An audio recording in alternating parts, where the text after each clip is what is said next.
Memang iman itu kadang-kadang tidak mengikuti apa yang kita pikirkan. Saya punya pengalaman ditahan 6 tahun dalam penjara. Bukan korupsi, karena itu tahun 72 KPK belum ada. Tapi karena pindah agama dan tidak boleh dibesuk. Tidak boleh ada keluarga tahu. Itu jauh waktu itu. Itu masa suram sekali.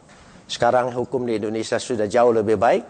Tahun kedua saya boleh dibesuk, tapi hanya kiriman. Keluarga tidak boleh. Nah saudara, istri saya suka mengirim buat 1 bulan, hanya boleh 1 kali. Saya masih ingat dia kirim itu roti kongguan yang besar itu. Kalau masih ingat, 1 black itu. Sabun Kamai, sabun mandi 1. Odol Pepsodent 1. Semua dikirim situ. Sudah 1 tahun tidak pernah pakai odol. Gitu. Ya tidak peduli di sana saudara ya. Jadi pakai odol. Cukup besar Pepsodent yang dulu itu. Istri saya pikir cukup. Ternyata 2 minggu sudah habis. Karena dipakai rame-rame. Sampai dulu kan odol bisa dibuka tutupnya itu, kalengnya itu. Sampai dibuka dari buntutnya itu dikorek-korek gitu coba. Bersih. Tapi tidak ada. Lalu saya pikir sudah terbiasa pakai odol lalu tidak enak. Saya coba berdoa. Tuhan, tolong saya mau nyebut odol tidak tega. Karena saya ini orang Protestan tidak biasa diajar doa minta yang kecil-kecil. Biasanya doa syafaat itu untuk negara, untuk presiden, untuk segala macam. Nggak pernah diajarin untuk minta odol. Jadi kayaknya cengeng sekali kalau minta odol dengan Tuhan. Tapi ini karena kebutuhan, jadi terpaksa saya mengucapkan, Tuhan, ya odol lah Tuhan. Gitu ya. Saya minta odol. Tapi pikiran saya, siapa tahu istri saya kirim mendadak. Karena suami istri itu ada kontak. Suami istri itu ada kontak. Loh. Saya kalau pergi ke daerah kemana, pulang mau makan sayur asem, itu pasti tersedia tanpa dihubungin dulu. Ada kontak. Makanya laki-laki itu tidak bisa nyeleweng. Dia ada kontak. Karena 2 menjadi satu channel. Hati-hati, belum ada buktinya, tapi dia rasa itu. Nggak bisa itu. Itu. Makanya sudahlah, ya. Malahan kalau suami istri bukan hanya 1 channel. Suami istri itu makin lama makin mirip mukanya. Lu ya percayalah, kayak adik kakak kan. Padahal orang mana. Jadi mirip. Saya punya jemaat majelis lagi, suaminya orang Batak, istrinya orang Sunda. Kan beda antara Batak dengan Sunda itu. Sunda kan imut-imut. Batak kan agak bersegi gitu. Tapi setelah menikah, itu istrinya bisa agak bersegi. Ya. Lalu suaminya agak imut sedikit gitu. Rupanya, karena sering ketemu tiap hari, tidur bersama, segala bersama, suka duka bersama, mirip. Kalau tidak mirip itu pasti sering ganti-ganti. Makanya susah untuk mirip. Itu saudara. Itu suami istri. Loh ini penting saudara. Makanya kalau kita sering berdoa dengan Tuhan, mirip dengan dia. Kalau jarang-jarang itu mirip siapa? Itu perlu dipertanyakan karena ganti-ganti terus saudara ya. Nah, saya kasih contoh saja. Begitu indahnya kemiripan itu suami istri menyelang itu tadi.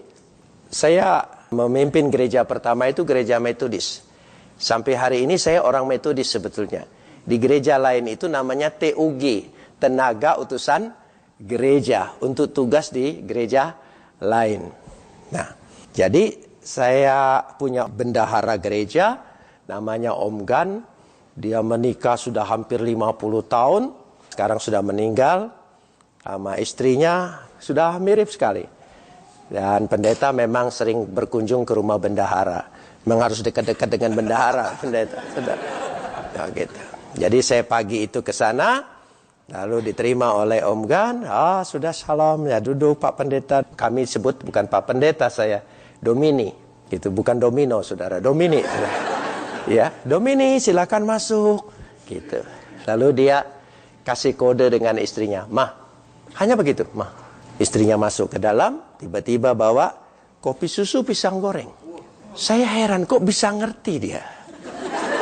Saya cari di kamus Purwadarminta, arti itu kopi susu pisang goreng, nggak ketemu, saudara. Tapi kok dia bisa ngerti? Ma, tahu dia. Karena pisang goreng itu panas, minum kopi lebih banyak, habis kopinya. Jadi saya bilang dengan Tante Gan,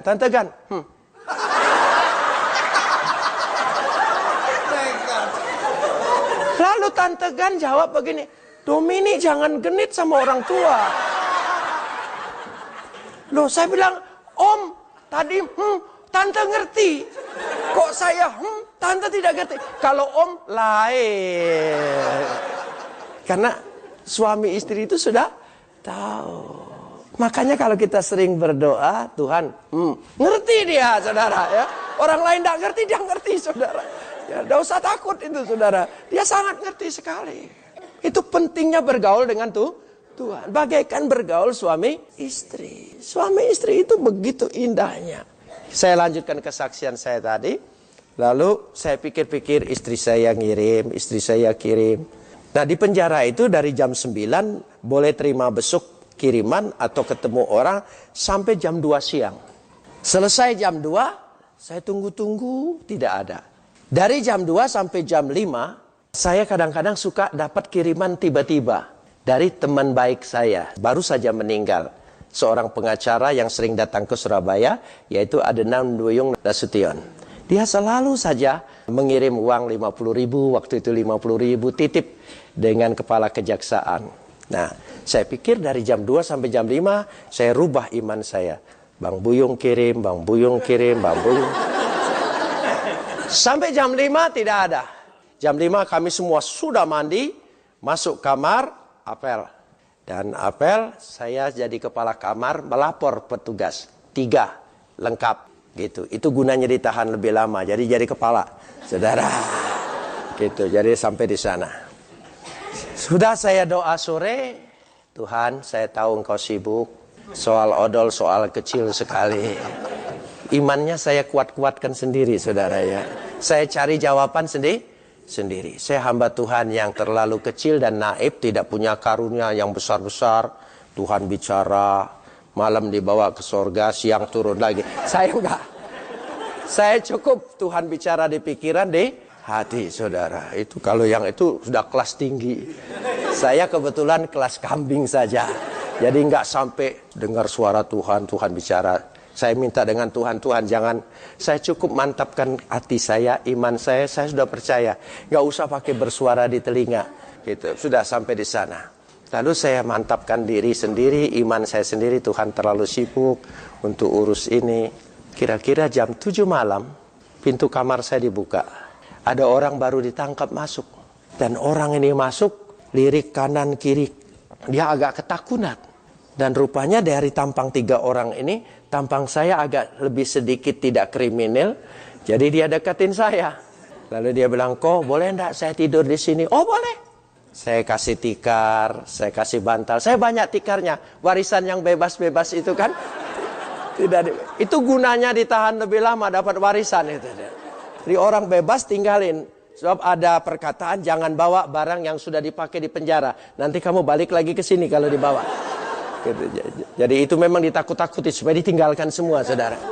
Jadi saya kasih pinjam. Lalu dia bawa kantong plastik. Lalu dia bilang, kok boleh titip ini? Oh boleh. Saya lihat di situ, saya kaget. Isinya odol. Tidak tanggung-tanggung, 10 odol. Loh, kok ini bisa odol semua? W punya toko. Waktu W ditangkap, W gugup. W kira masukin sabun, masukin apa. Rupanya yang dimasukin odol semua. Saking gugupnya. Jadi waktu diserahkan saya 10 odol. Kan sikat gigi tidak boleh pinjem. Jadi dia tidak sikat gigi karena dia tidak punya, saudara. Odol saya milik 10. Tuhan itu cara menjawabnya lain sekali. Saya atur lewat istri saya atur lewat teman baik saya. Ternyata Tuhan punya jalan lain. Dari situ saya belajar cara Tuhan mengabulkan doa kita tidak pernah bisa apa kita pikirkan. Dia selalu punya cara yang lain sekali. Besoknya jam 8 dia dipanggil keluar, diperiksa di kejaksaan. Sampai jam 5 sore belum pulang. Ketika apel saya bilang dengan petugas, 4 di luar 1. Oh, hapus saja. Kenapa? Itu orang salah tangkap. Namanya sama, tapi orangnya lah lain. Rupanya dia ditangkap hanya untuk kirim.